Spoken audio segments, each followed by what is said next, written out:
My name is Bill Travis, and I am a photo-based artist. An unusual thing about this series is that it consists of one photographer interviewing another. This is the fourth in a series of 4 interviews with some of the most creative photographers working today. Our focus is on women who are reinventing American photography. Let me just say, it has been a pleasure to work with 4 supremely gifted artists. Today, I'll be interviewing Melanie Walker. If you don't know her work already, you are in for a treat. Melanie is a poet with a camera. Let me give you a little background. Melanie is a 3rd-generation photographic artist with expertise in alternative photographic processes, immersive photographic installations, and public art. She has received a number of awards, including a National Endowment for the Arts Fellowship, among many others. You can find her work in numerous collections, including, but not limited to, the Los Angeles County Museum of Art, the Smithsonian Institution, and the Center for Creative Photography. The portfolio we'll be looking at today, titled Househeads, Nomadic Dreamer, is an ongoing body of work that began with a dream. Using the image of a house as a metaphor, and here I'm paraphrasing her own words, Melanie Walker seeks to address our collective longing for connection, made all the more urgent in these challenging times of division and separation. And since we're doing this on Zoom, I would ask if everybody could turn off their video and mute, and we'll have a better sound quality that way. So welcome, Melanie. It's nice to see you. It's good to see you. Thank you so much for this. Oh, thank you. We're going to be going through some images that you've created from this series. And I want everybody to know this is just an introduction to your work, and everybody is encouraged to go probe into it in greater depth. So we'll be talking for about 45 minutes, and then we'll follow up with a question and answer series from the audience for about another 45 minutes. So we can get a nice give and take going. So Stefano, can we have the first slide, please? Okay. That's, let's see, that's number 11, 11. Se puoi fare 0, 0, 1.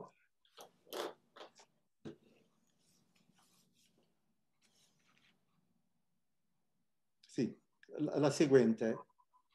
Oh, okay, perfect. Thank you very much. Zoom has its own challenges, I guess. Yes. So here's one of the images from the Househeads Nomadic Dreamer series. I wonder if you could just start by telling us how you came up with the idea for this series. Well, this series began, it was probably in the 80s when I was invited to Friends of Photography in Carmel to go use their big 20 by 24 camera that they had brought in from Polaroid. And 6 California artists were invited to go use the camera. And I had never really worked with color material. They invited me, I accepted, and then they told me that they had about 60 pieces of color material for me to work with. And I immediately went into a panic and got really sick. And when I was, while I was sick, I had this dream of this person with a house on their head who came and watched over me while I was healing. And this was shortly after I'd spent time in the Hopi lands with a family friend who's a really amazing videographer and photographer named Victor Masayasva. And Victor had told me about the Kachinas, and there was one dance that was the last dance of the season after the harvest called the home dance. which outsiders aren't allowed to see. So I kind of embraced this figure that came in my dream as a maybe a spirit guide. I don't know, but it's something that has stayed with me for many, many years and I've continued to work with. Oh, Melanie, I'm wondering, would you be able to put up the volume on your computer? Let me see if I can get to my, sorry, I don't talk very loud.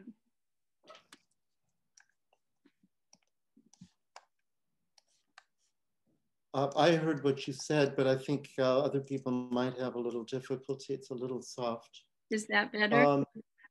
Oh, yes, thank you. Okay. That's better.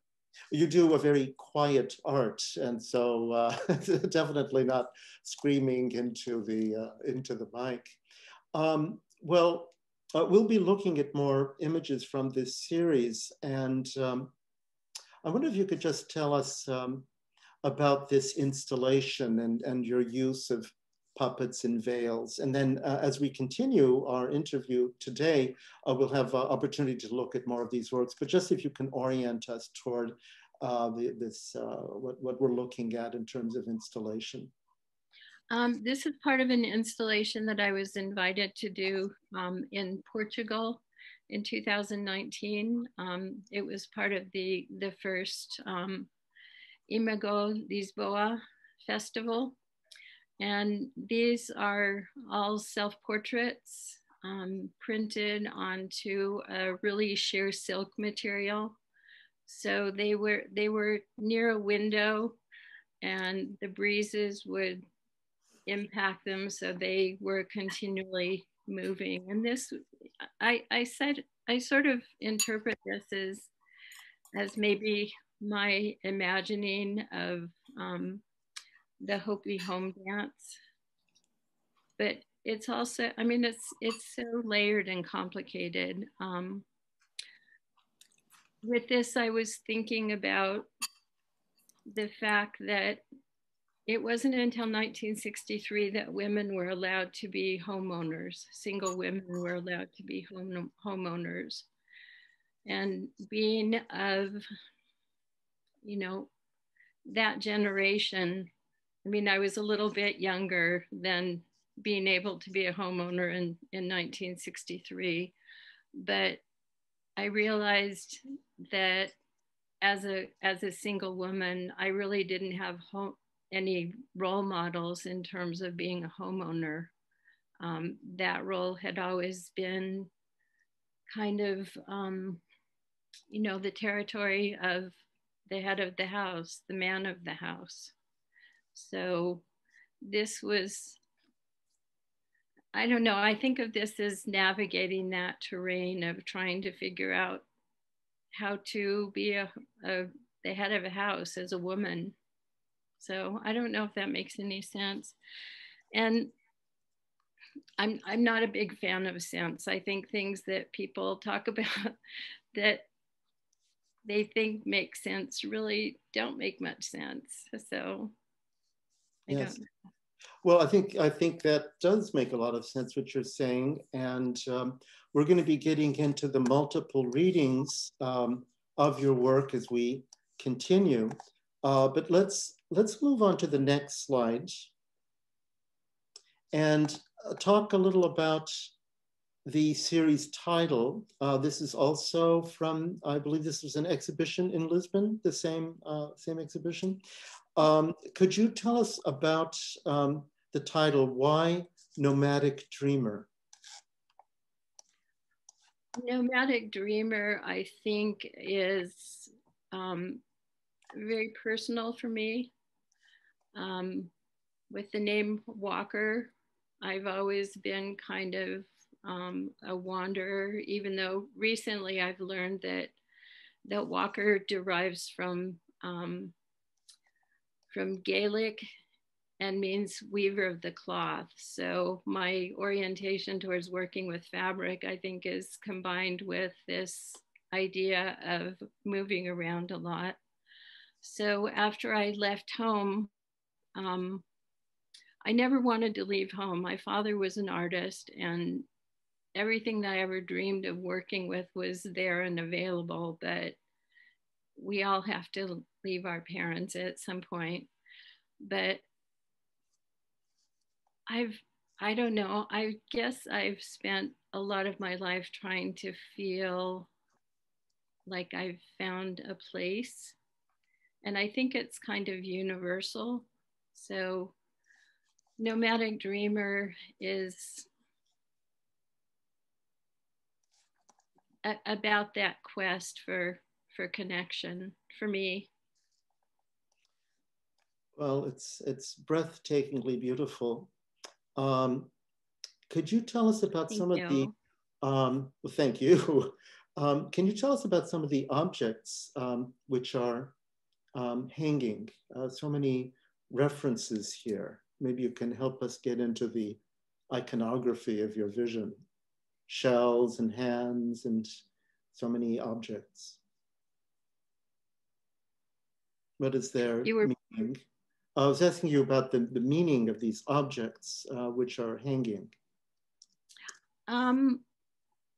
They were an experiment. I've shown them in different forms. I've shown them on sticks as objects that can be leaned up against a wall. In this situation, I decided to hang them on strands. So it was sort of an entryway into this, this little transparent city.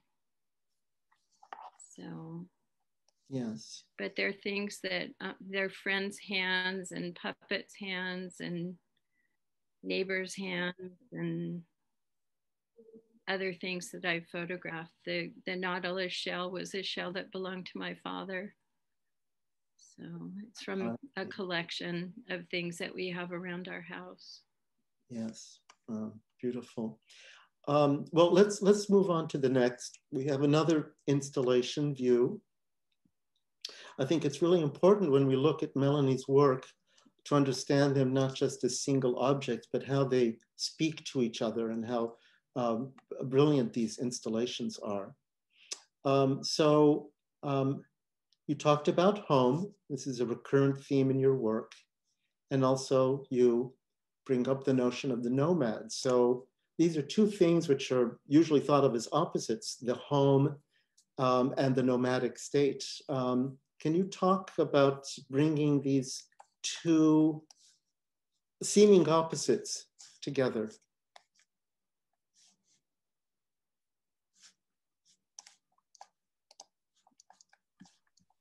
Can you hear me, Melanie?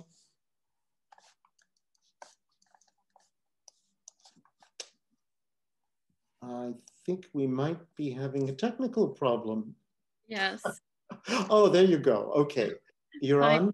Sorry, the system crashed, so I'm still having those problems that I was having yesterday. So hopefully it'll behave. Yeah, welcome to the 21st century. Sorry, apologies, everyone. Well, you can see everybody's hanging on because we want to see this work. I don't know if you heard the question, but I was asking you about bringing together apparent opposites. So on the one hand, the concern with home, and on the other hand, your study of the nomad. How do you bring these two things together? Well, a lot of this work began simultaneous with, I would say, the prevalence of the term homelessness in media language. And I don't know, it's kind of evolved and continued as we face more situations with refugees and migrants and people who are, without a place to live.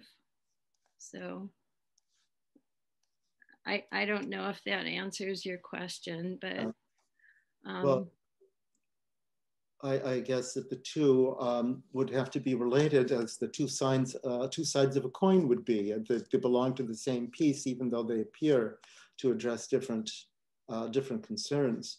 Now, let's get into some of the images which you have used in more detail.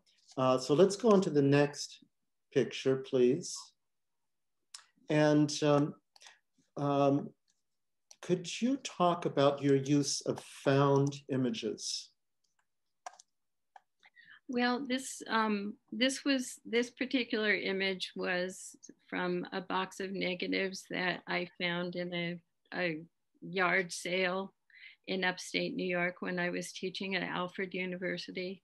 That's part of my migration history as well. I've moved around to a lot of different universities in order to continue working and doing my work. But the househeads are, I think that idea of home is something that's universal. And I'm always striving to find places where we're all connected. So this was part of my adopting found images to become part of my fake family archive. People were giving me their pictures so that they could become part of the family. I've always kind of imagined doing a project, maybe I could do it online someday, where people could submit their family images and become part of this massive househead family. Yes. So you were using this found photograph, and then you put over the heads these images of homes. And it just strikes me that were we to have the original photograph with the faces, that would speak to a particular family. But when you put the house over it, we move into the realm of the archetype. So it's not one specific family, but it is the notion of family. What would you, I mean, how would you respond to something like that? I would say that's exactly it. I mean, I'm trying to, again, address the things that connect us all and the universality of that idea of home. So yes, I think if this image was presented with the people being identifiable, that people would have a much different reaction. And I'm really interested in the idea of open-ended narrative. I'm not trying to tell a story. I'm inviting viewers to interact with the images and hopefully, you know, place themselves in these circumstances that exist in some of these vernacular photographs that I've altered. That's such an interesting way of putting it. So your photography becomes a type of invitation. In the installation views we saw a moment ago, people are invited into that space and they interact with it. And then here with this found image, also, you are sharing something with an audience which is allowed to enter in and supply its own meaning. So it's a very open and malleable way of creating an image. I guess it's not finished until somebody looks at it. And then when somebody looks at it, that's not finished because the next person comes along and modifies it in the reading. So we don't have time to show all of the found images you've worked with, of course, but I do want to show another one. Let's go on to the next slide. La próxima, which kind of brings us into another territory because this is not technically a found image. Can you tell us what this comes from and what its meaning is to you? Well, this one actually is from my family archive. A lot of these vernacular images began when I started thinking about growing up with a photographer father, and everything was a photograph, and we didn't really have snapshots. And this image was done, or I altered this image after I found it in our family archive that my sister had in her possession. I lost my sister in 2013, and suddenly all of these vernacular family pictures came into my possession. So this is my sister and I standing in front of the house that my father built in 1949, 1212 North Cordova in Los Angeles, in Burbank. So, but yeah, I wanted my actual family to be part of this extended family as well. Yes, so that's with your sister, and you put the house head over both of you. And so I understand that you started working on this series in the 1980s, and you returned to it about 2013 because of the loss of your sister. That was a stimulus to start it over again. Are you continuing to work on the series, and do you find that it has changed over time? I think it has changed over time. I think this is my life's work, and I think I'll probably always be returning to it. At this moment, I'm kind of toying around with some other ideas and thinking about turning the whole project into a book object, so that would incorporate installations and photographs and puppets and all kinds of things. So that's kind of in the works in terms of this body of work. But I would say that the meaning has changed. It began from that very personal place. It became something that was much larger than just me in my thinking, with the homelessness and people, searching for connection and place in the world. So I think the refugee situation with the, environmental problems and wars and things like that, it's taken on a different meaning. And yeah, I think I'll probably always be thinking about this work or doing something with it as things evolve. And I sort of stopped working for a while after I lost my father in 1998. So when I lost my sister and realized that I was the last surviving member of my immediate family, I felt compelled to return to this. And that coincided with the time when, the Syrian war was ramping up and people were being put in very difficult circumstances. And I think a lot of this work also is an attempt to provide a place for people to have empathy for other people's circumstances. I think empathy is something that's very much missing, at least in American culture right now. I don't know about other cultures, but.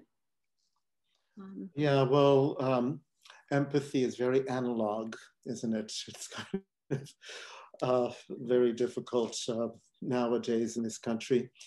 We're looking at another image, which is not a found image. Okay, va bene così. So we're looking at another image now, which represents you on the right, and that is your partner, George, to the left. So another evocation of family. And you did talk earlier about this idea of home coming to you in a dream. This is actually a very dreamlike image too.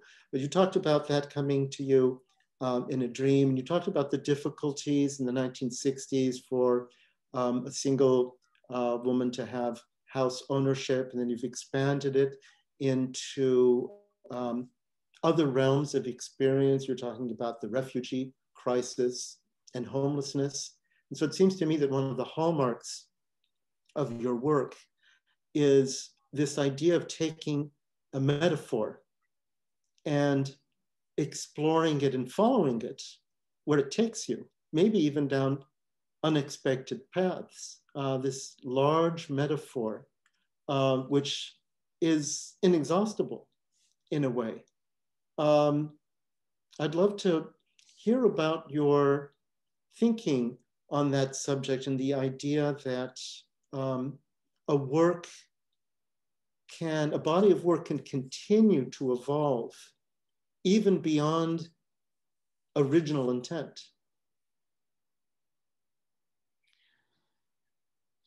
Oh, that's a tough one to answer. But yeah, I would say this has evolved as technology has evolved as well. I've embraced working with from large 20 by 24 cameras to cell phone imagery as the culture has changed and availability has changed. So yeah, I don't know if I'm answering your question, but I see it as being you know, ripe territory for exploration. And again, investigating that idea of the archetype and all of our need for place and connection. So. Yes, I think it shows a great openness in your work, not only to the immersive experience you promote with your audience, but also within the body of work itself, that you allow it to grow and to mature. And I think that shows the strength of a metaphor when it's well chosen and so elemental. I mean, the idea of home is so critical. Oh, I'm sorry. If I can just add to that, I think that what we don't know is always a lot more interesting than what we think we know. And I really enjoy letting everything be very intuitive. I mean, I know that there are probably a lot of people who look at my work and think it's silly and, you know, too playful and things like that, but it is playful. I mean, when you talk about metaphor, I start thinking about a joke that we always talked about in our family, which was what's a metaphor, and it's to keep the cows in. So, I mean, humor has always been a part of the way I approach things as well as being very serious, you know. Yeah. Yeah. I mean, I never had kids, so I'm my own kid, and I still play with my work. Yeah. Well, I can see the humor, and I can also see how your work creates a situation which does invite people in and lets them write their narrative or their feelings. So it becomes, in a way, a self-reflection.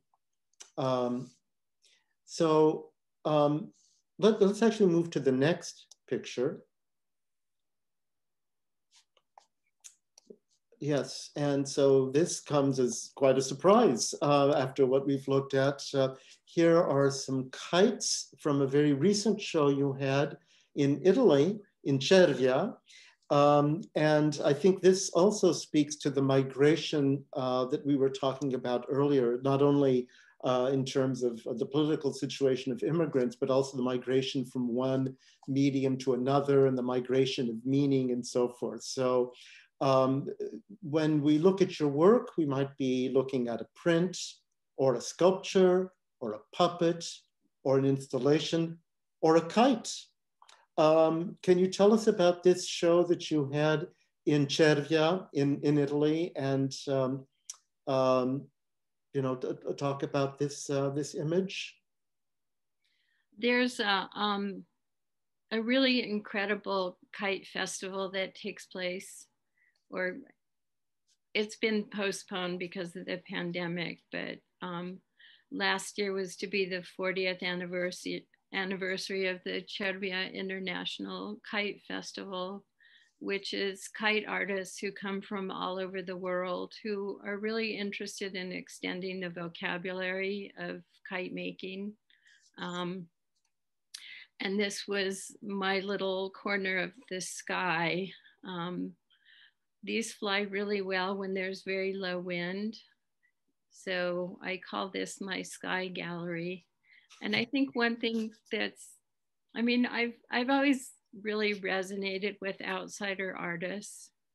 And this is literally, you know, my outside sky gallery. I think when you put a kite up in the air, people immediately gravitate towards going to see what's going on. So I've been very interested in the possibilities of, you know, conveying ideas through kites rather than it just being a decoration in the sky. I've done a body of work about endangered species that I turned into kites, and this is again that idea of the househeads flying in the sky, looking for a place to land.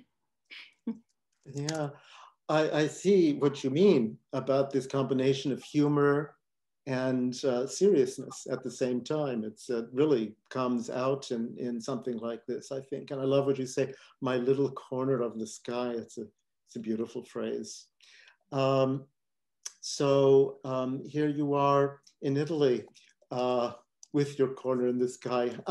Does the meaning of, or the resonance of the image change for you if you display it as a, let's say, as a sculpture, or a puppet, or a kite? Does it affect the meaning in any way? I don't know if it changes the meaning, it just changes the context.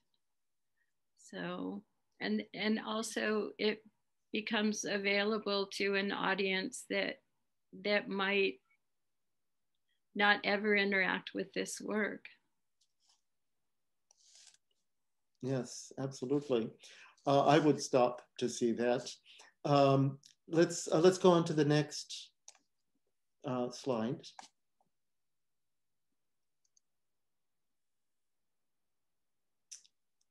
Very good. And so we're back to an installation view. And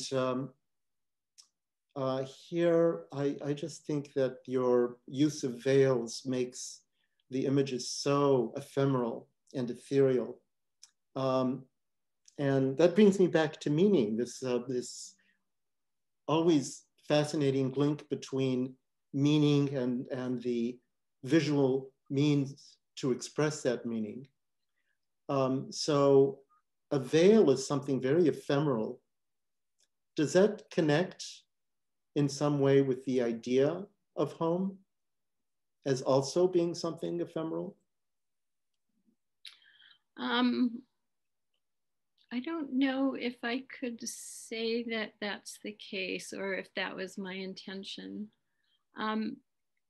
One thing I should say about my use of the transparent imagery and layering and things like that is that I was born legally blind in my left eye, and I experienced double vision every waking moment. So this is, I don't know, I've always thought about with my vision challenges that I could possibly serve as a bridge between the sighted and the blind communities. And again, perhaps touch on that notion of empathy so that someone who is sighted might experience something in a new way that allows them to think about how someone who doesn't have sight might experience things, or limited sight. So, yes, yeah. and we have a slide coming up, which I think is going to address that question also when we are looking through veils. We've got a detail of this in the next slide. So, oh boy, beautiful. Let's talk about your father. He, as you mentioned, was a photographer, and your home was a place where other equally prominent photographers would meet and discuss, and your little girl growing up with that. And I understand that you are currently collaborating with your father, though posthumously, by taking images that he created and you're reinventing them or reusing them in a certain way. So could you tell us about this huge topic, of course, but maybe we can just begin it, the influence he had on your development as an artist? That's a big one. He worked every day. He started off having to do advertising photography.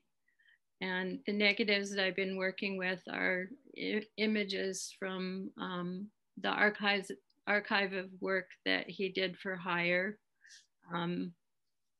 He hated a lot of the things that he had to do. He was very left in his politics and really had a hard time with capitalism, even though he was participating in it and making all of these objects of desire look very appealing. But yeah, the images that I've been working with were negatives that he didn't really take care of because, again, they were fast turnaround. It was work for hire. A lot of those negatives are very compromised so that the surface is full of all kinds of aberrations. And I've been working with those to kind of emphasize the aberrations. And I think that goes back to, I don't know, I grew up feeling like everybody around me was really interested in kind of hacking photography and pushing it in new directions and playing with that idea of the malleability of the photographic image and photographic materials. I think this installation kind of addresses that idea. And I don't know, I've always looked at the photograph as a starting point. When I make an image, that's where it begins to have a life rather than, you know, that image being the end point or the print being the end point. Yes, it sounds like you had a very nourishing environment from the start. Yeah, I never wanted to leave. Yes. Probably to kick me out, but we had really amazing people coming by the house all the time. You know, family, friends, Wynn Bullock, Robert Heineken, Robert Fichter, Eileen Cowan, all these people who were, you know, pioneers in terms of manipulating photographic information. Yes, and I think Robert Frank also was part of that group. Yeah, I was way too young for that one. He came to our house and had dinner with my parents when I was about 5, and I played with his kids. So yeah, but Robert Frank was around probably when he was on his travels photographing for the Americans. Yes. Oh, quite something. Well, that of course is a huge topic of your background, the connection with your father's art. But again, it's just an introduction for people so they can learn more about your work. I do want to move on to the next slide. Here's another installation view. This was the show in Portugal, correct? Yeah. And I think this really speaks to what you were mentioning earlier about being born in your left eye and how that, born blind in your left eye. I wonder if you could go into that a little bit more in the way you've put these images together. Again, I'm really interested in that idea of transparency and what happens when images get layered. I think layers of meaning start to become possibilities. Again, with that open-ended narrative, I'm not trying to force a narrative onto people. I'm, again, inviting them to, you know, insert their own life experiences into the situation that I set up with the installation. Why the clock? The passage of time. I mean, I'm working on a piece right now about the sky.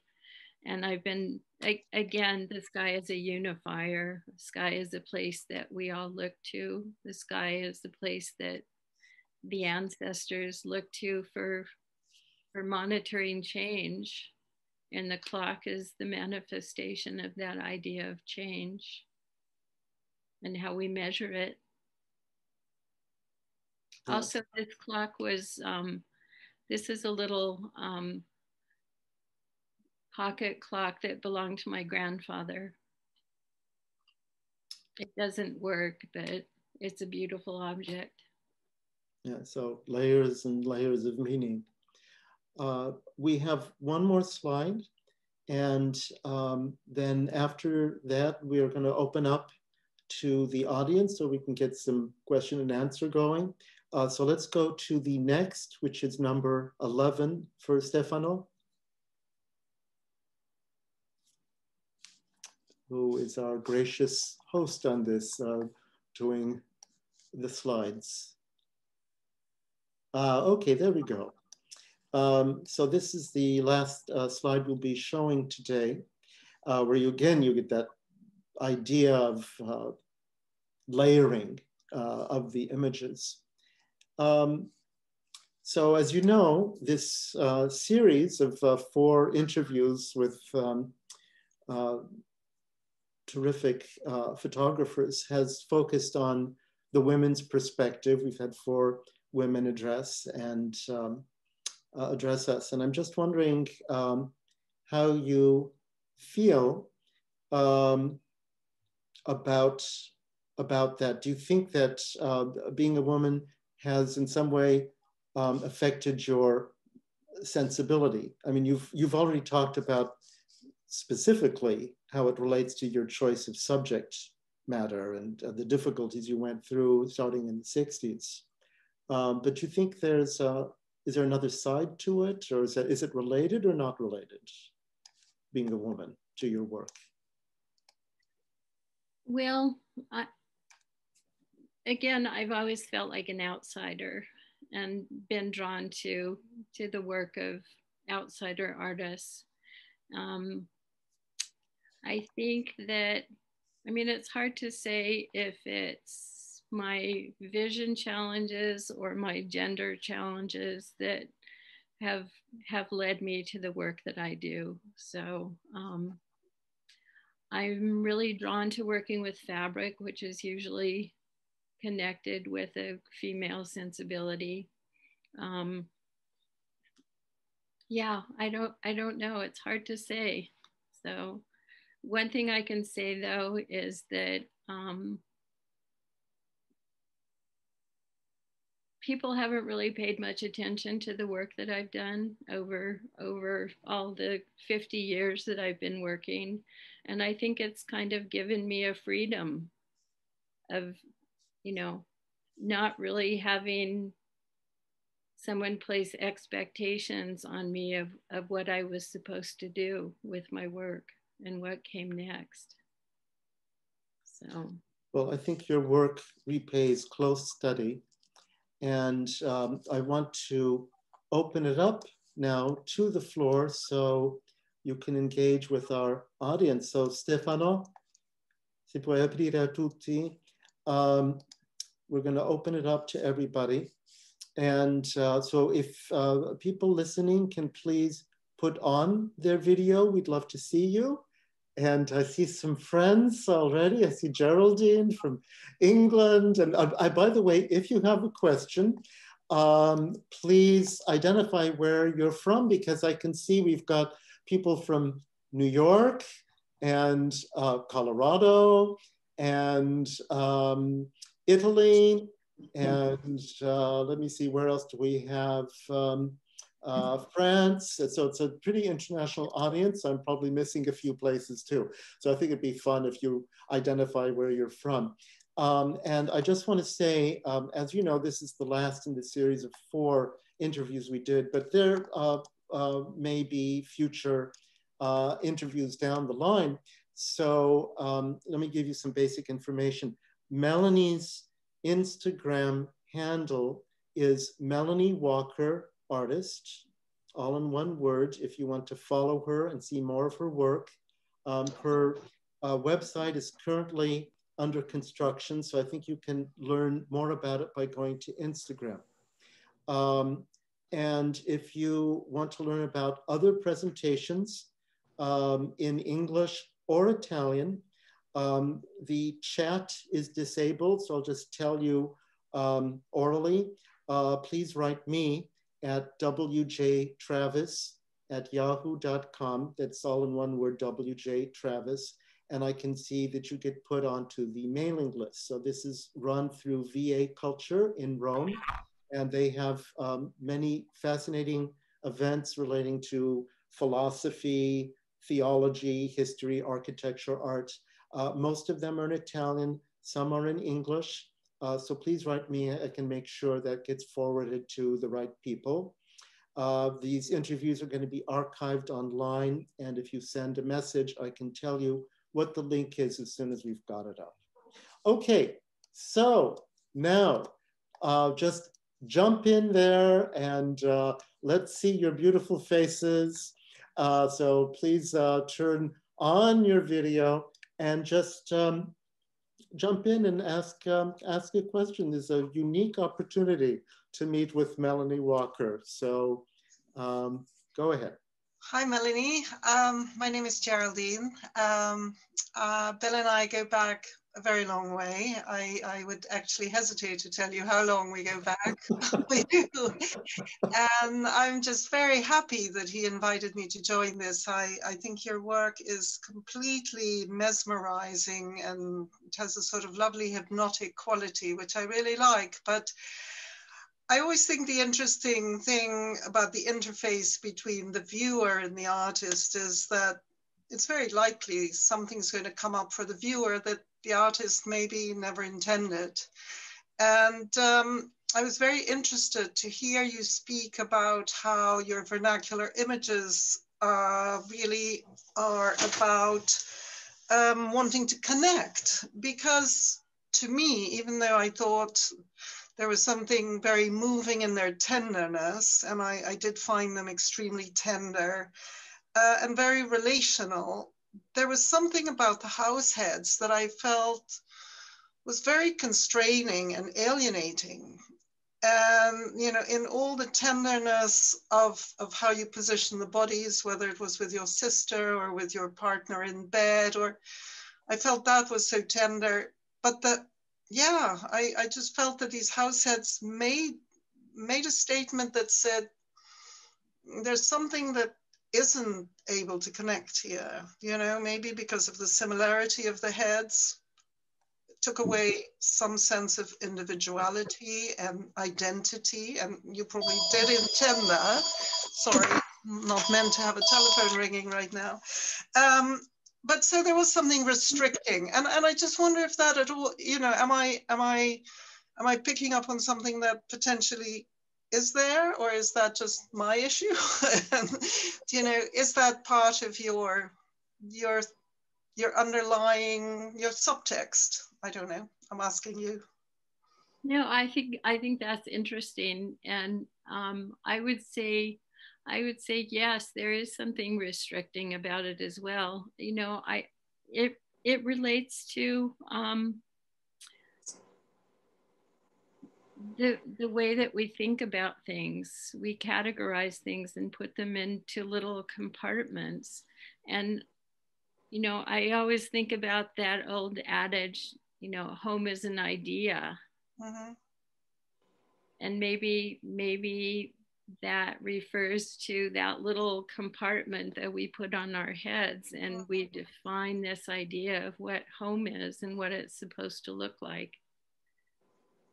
Yeah, I don't know why. I suppose maybe this is nothing. It just made me also feel that there is something about home ownership maybe that makes you similar as a homeowner, whereas those who are more nomadic and maybe, you know, have their uniqueness and separate identities, whereas the home ownership makes you have a common identity. And anyway, maybe I'm just pushing it a little bit further than you had intended, but I think your imagery is beautiful, and I'm very happy to be introduced to it. So thank you, Bill. Oh, thank you. Geraldine and I actually go back to an undisclosed moment in the 20th century. We were students in school together. I would always copy her answers during the exams. Oh, maybe I shouldn't say that on tape. And Geraldine is a psychologist. What's that? If I can just add to that, I would say, you know, all of the work that I'm doing is an investigation. And I think that's a really interesting interpretation of the work. So there's another book that was very, very impactful on me that was called The Boxman, written by a Japanese author, Abe. And it's about a man who lives in a box and his way of looking at the world. And also, you know, for me, it becomes a metaphor of the camera. The camera is an architectural form. It has an aperture that lets light in. So, yeah, again, there are so many layers of interpretation to the work. There are.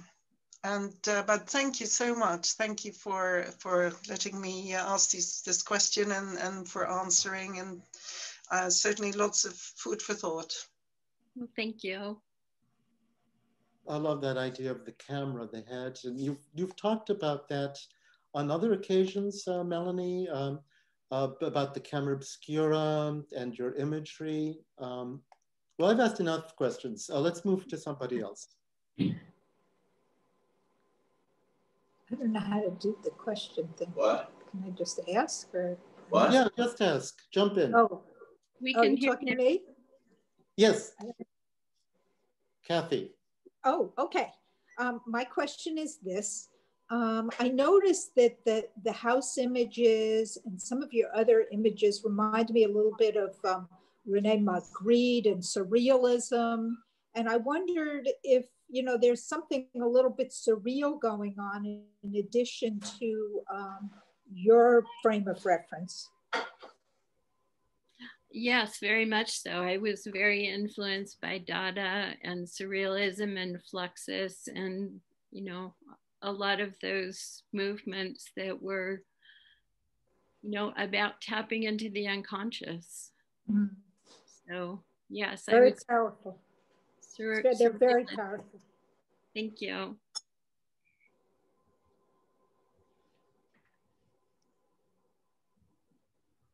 Just a small thing, like I really thank you for showing and being introduced to your work.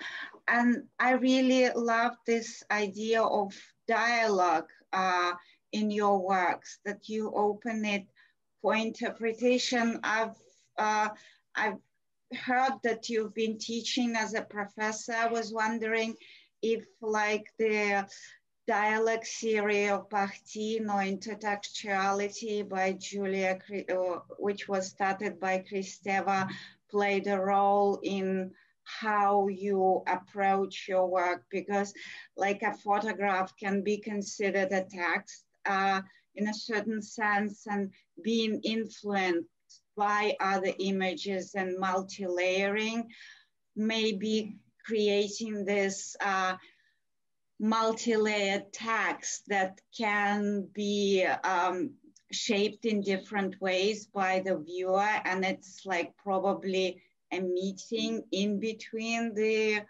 author and the spectator, and every time the interpretation is born anew. At least that's how I perceived your work. And I was just wondering if there are other influences apart from the artistic ones, but of the thinkers that were dealing with this kind of series. Boy, I think it's mostly been other artists. I think other artists give me permission to push my work into new places. Annette Massanger has been a huge impact on my work. And yeah, there's so many other people whose work I love and respect. And I mean, growing up in the environment that I did when I was so influenced and, you know, had so much admiration for the people around, I feel like it took me a long time to get to the point where I found my own way of working.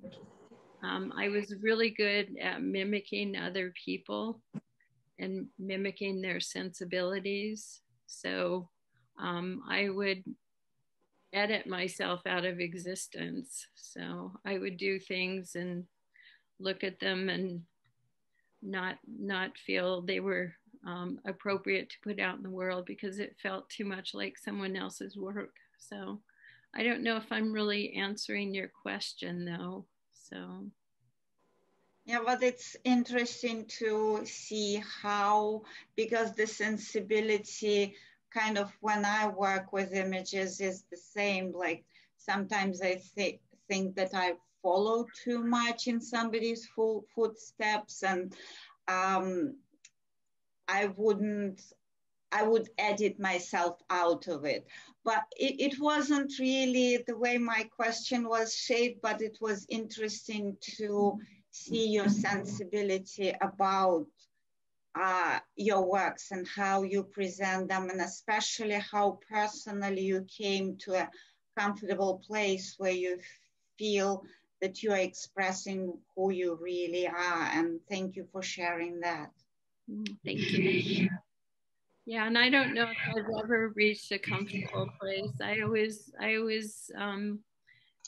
seem to like to make myself really uncomfortable. So, but I think that idea of fear and excitement about ideas are so close together. They're so closely connected. And I think all work that we make is an attempt to communicate.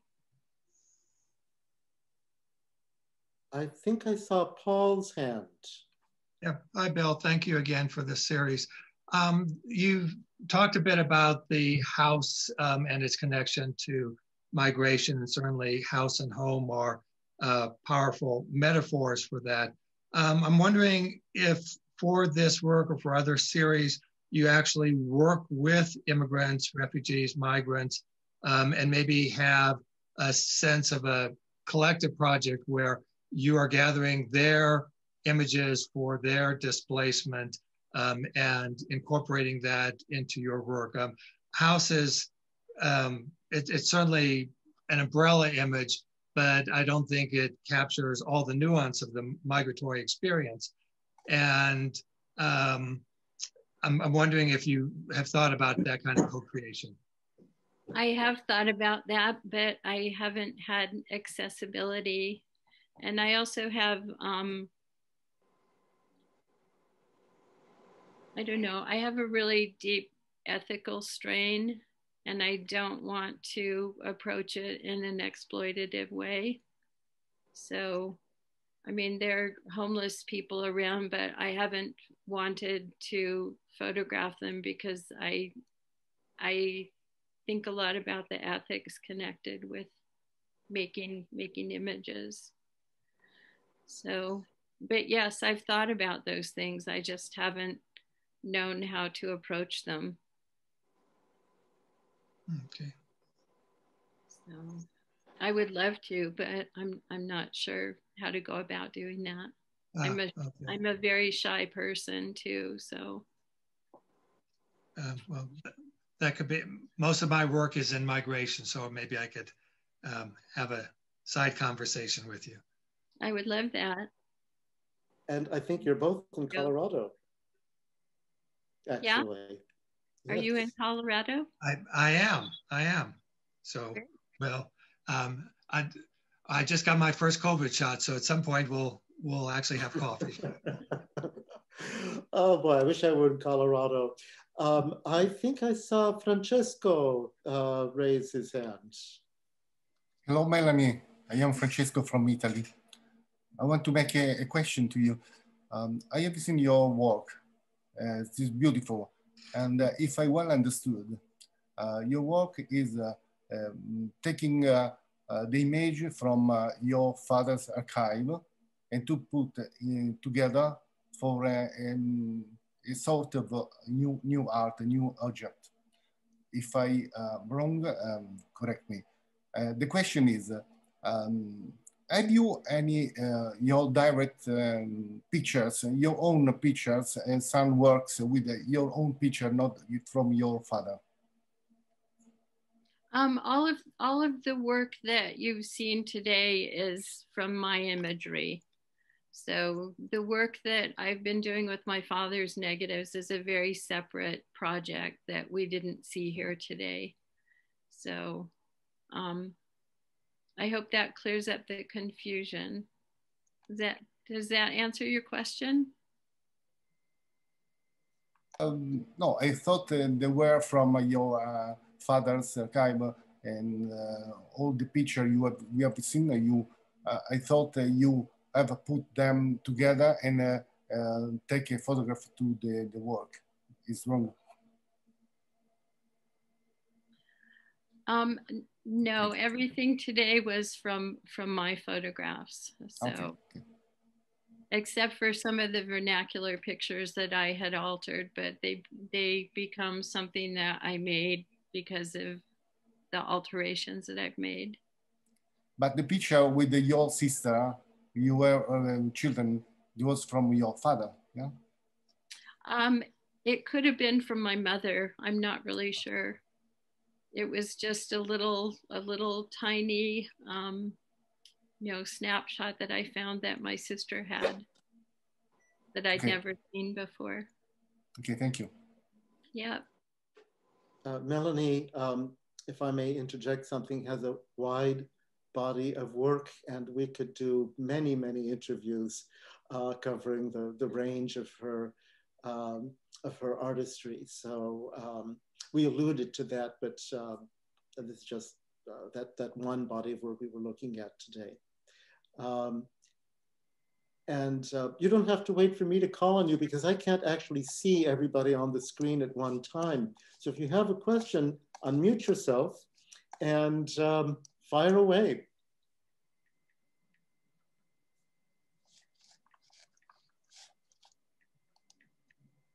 Any takers?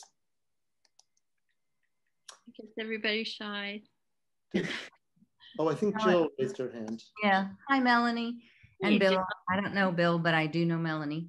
But I just want to say that I just love that you're taking a photograph off the page and making it into these 3D installations. And that's what I mean, besides the imagery and everything that you can quell from the images that you're using, just having it be the installations and having it be so three-dimensional and being able to walk through and just, they're so tactile. So well, you know, I just love your work. I love looking at it. Thank you, Jill. And I would say I've always loved the prehistory of photography. I've always been really drawn to the idea of the diorama and the work that Daguerre did before he figured out how to make the fixed permanent image. So that idea of immersive installation, I think, is something that's been with us long before photography. So it's kind of taking photography back to its beginnings before there was a permanent image. So I don't know if that makes sense, but thank you. Thank you for being here, Jill. It's a pleasure. I just want to ask, because I probably get connected later, at least the beginning. Video, please. Oh. Say it again. Hello? No. Can you hear me? Yes, we can hear you. Yeah. No, I was wondering, what was the date? You said clearly, but I do not remember the date in which the law, that discriminating law, that very strange law, was finally changed. It was 1963 when single women were allowed to become homeowners. And that is in the US, I suppose. Yes. So it was under the presidency of John Kennedy that was changed. Yeah, it would have been during that time. Mm-hmm. Okay. Very late. Thank you. Thank you. I think we have time for one more question. Anybody jump in?